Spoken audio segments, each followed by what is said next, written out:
Prof. Tumiran, lantas bagaimana solusi ataupun strategi yang perlu diterapkan begitu baik dari sisi pemerintah, pelaku usaha begitu untuk menjaga keseimbangan tadi antara kebutuhan meningkatkan kinerja ekspor, sementara di satu sisi pemenuhan dalam negeri juga bisa terpenuhi di MO-nya misalnya.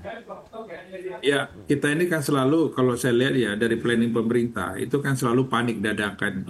Oke. Ya, jadi tidak pernah mau melihat tentang bagaimana situasi global dalam perspektif jangka panjang gitu.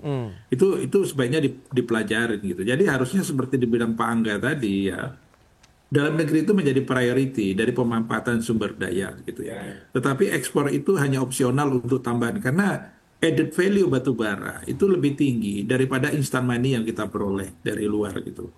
Jadi misalnya untuk sektor listrik ya Mas Bayu, saya coba sih. Batu bara itu kalau untuk sektor listrik itu di sektor industri paling-paling kontribusi energi dari pembangkit itu ya kurang-kurang rata-rata kurang dari 10% kan. Oke. Dari struktur cost produk gitu. Nah, dia kompetitif gitu.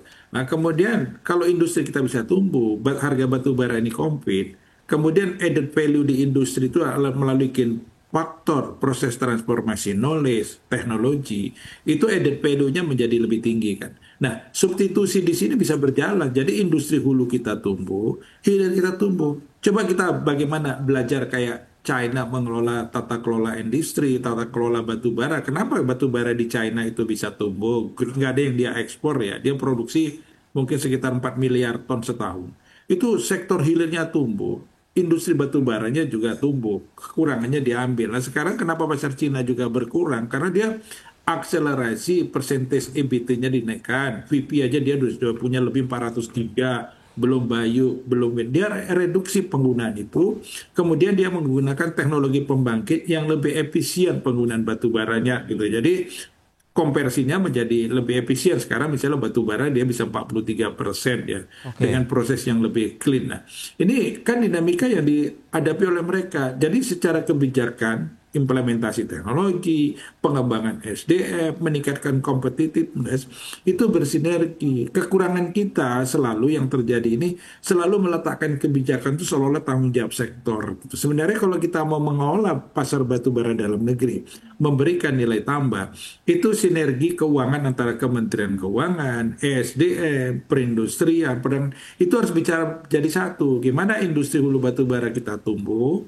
ya, secara baik, ekosistemnya juga berkembang. Bagaimana kebijakan fiskal pemanfaatan pendapatan dari sektor batubara itu untuk menjaga sustainability. Bagaimana industri yang harus tumbuh itu dengan optimalisasi gain faktor saling memberi kontribusi. Itu kan saya nggak lihat Mas gitu. Sehingga seolah-olah paniknya ini ekspor kurang, duit kita berkurang. Keliru. Sebenarnya duit kita lebih banyak kalau itu bisa memaksakan membuat rodi bangsa melalui gain faktor knowledge dan skill tadi nilai tambahnya lebih tinggi Mas Angga. Tapi kalau bicara kan seolah-olah kita bicara akademik ya. Wah ini kan bicaranya orang kampus, eksekusi di lapangan beda. Sebenarnya semua konseptual itu harusnya melalui akademik, implementasi di kebijakan, eksekusi di lapangan itu bisa jalan. Ini kan teman-teman pengelola batubara kan sudah lama ngeluh soal ini memberi masukan ya, bukan ngeluh, tapi mereka memberi masukan pendapatan batubara itu cobalah diatur oleh negara. Enggak, pendapatan baru dari PNBP, dari pajak itu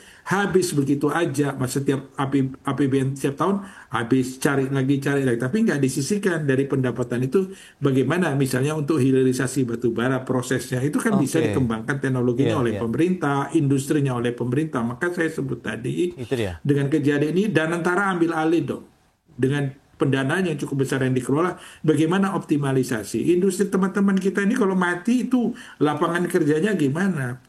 Transportasi yang sudah berkembang, sektor batu bara, tongkang, masyarakat, itu kan juga harus dipikirkan untuk jangka panjang, Mas Pras. Betul, dan strateginya seperti apa kalau kita bicara mengenai mekanismenya di lapangan begitu, sehingga sinkron antara tadi ilmu pengetahuan yang dimanfaatkan begitu untuk meningkatkan lagi kinerja produktivitas, kemudian daya saing dan ekspor batu bara Indonesia. Kita bahas nanti di segmen berikutnya. Prof. Tumiran, Mas Angga, kita akan jeda sebentar. Dan pemirsa, pastikan Anda masih bersama kami.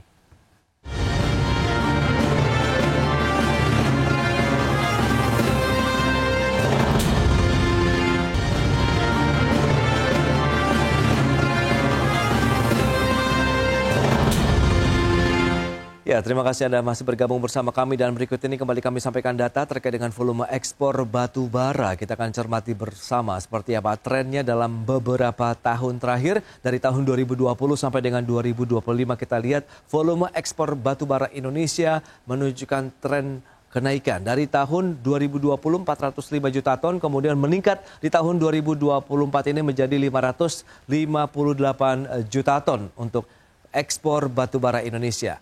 Dan selanjutnya kita akan lihat bagaimana dengan sisi volumenya.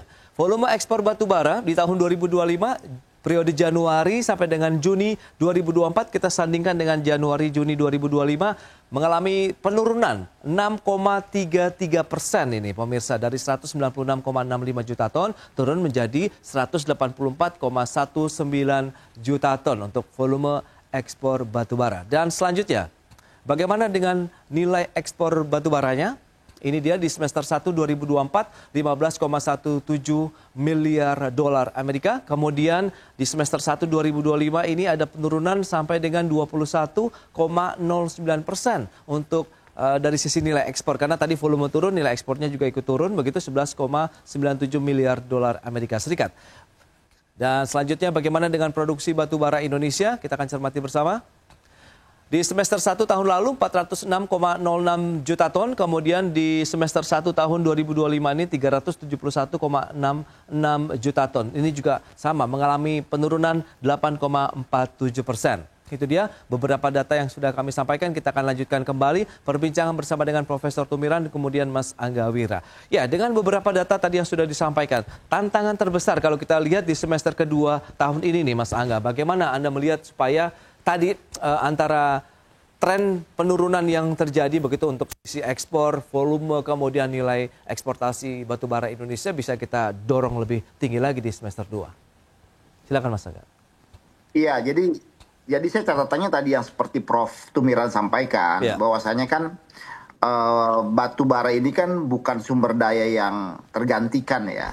Jadi jangan juga seolah-olah dipush untuk selalu melakukan peningkatan ekspor ya. Jadi kalau menurut saya angka yang sudah ada saat sekarang ini saya rasa itu udah angka yang moderat ya. Jadi estimasi ekspor kita di angka 400, mungkin sekitar 450.000 kan, sekitar sampai 500.000 itu saya rasa sudah angka yang ideal ya untuk pasar global ya. Nah, tinggal bagaimana kita mengoptimalkan serapan domestik dan tadi mendorong agar tercipta nilai tambah atau hilirisasi yang ada. Karena kan udah 20 tahun terakhir ini kan memang batu bara yang menjadi penopang ya, sumber penerimaan kita. Tapi kan kita kan hanya menjualnya at is seperti itu saja,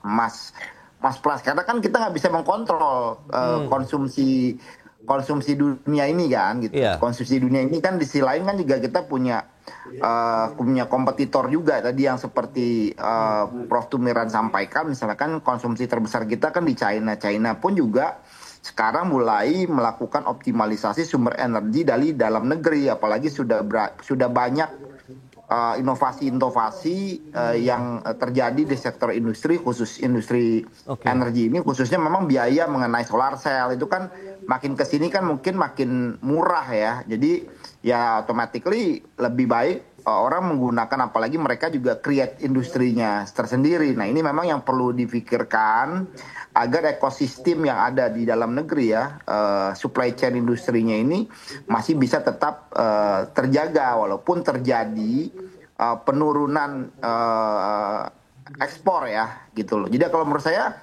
ekspor itu akan stabil di kisaran 500 ribuan gitu loh. Tidak bisa juga kita berharap ada kenaikan ekspor terus-menerus dari tahun ke tahun gitu loh ya kan.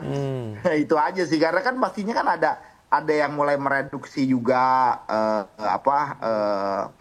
penggunaan dalam negeri juga digunakan dari sumber-sumber energi lain. Jadi itu yang harus ada perspektif yang sama ya daripada pemangku kepentingan gitu. Dan tadi sepakat dari perguruan tinggi, pemerintah dan pelaku usaha yang harus melakukan sinergi, dan mungkin tadi ada Danantara. Sekarang ini ya memang harus ada insentif ya terhadap industri ini supaya bisa ekonomis ke depannya. Tapi jangan apa-apa baru mau mulai dituntut misalnya punya IRR yang tinggi juga gitu kan. Nah itu kan agak sulit juga gitu loh. Oke, ya kan? iya, Itu iya. maksud saya.